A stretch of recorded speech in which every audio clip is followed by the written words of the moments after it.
दख्खनचा राजा श्री ज्योतिबा आणि देवी यमाईच्या मंदिराचं वैभव पुन्हा उजळणार आहे।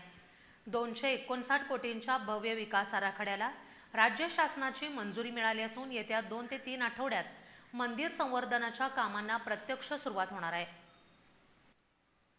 दख्खनचा राजा श्री ज्योतिबा आणि देवी यमाई या दोन पवित्र देवस्थानांचं प्राचीन सौंदर्य पुन्हा उजळून निघणार आहे। श्री क्षेत्र ज्योतिबा डोंगरावरील मंदिर परिसराच्या पहिल्या टप्प्यातील विकास आराखड्याला 28 मे रोजी राज्य शासनानं प्रशासकीय मान्यता दिली आहे। एकूण 259 कोटींच्या कामांपैकी ज्योतिबा आणि यमाई मंदिर संवर्धनासाठी 81 कोटी 60 लाख रुपये नियोजन विभागामार्फत मंजूर झालेत। या कामांची सुरुवात येत्या 2 ते 3 आठवड्यात होणार असून प्रथम मंदिरांचे स्ट्रक्चरल ऑडिट आणि प्रत्यक्ष मोजमाप केलं जाईल। त्यानंतर मूळ सौंदर्य खुलवण्यासाठी फरशी, सिमेंट, रंगकाम अशा अनावश्यक बाबी काढून टाकल्या जाणार आहेत। कळसावरील अनावश्यक संरचनाही हटवण्यात येणार आहे। मंदिरात गळती होणाऱ्या ठिकाणी जलरोधक व्यवस्था केली जाईल।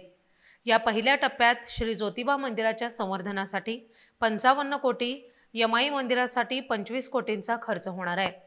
शिवाय पायवाटा, तलाव, ज्योतस्तंभ, उद्यान, ऐतिहासिक वाडा आणि दर्शनाच्या पायाभूत सुविधा अशा अनेक घटकांचा समावेश आहे।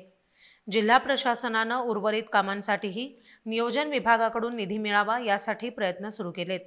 निधी वेळेत उपलब्ध झाल्यास येत्या 2 वर्षात संपूर्ण पहिला टप्पा पूर्णत्वाला जाणार आहे।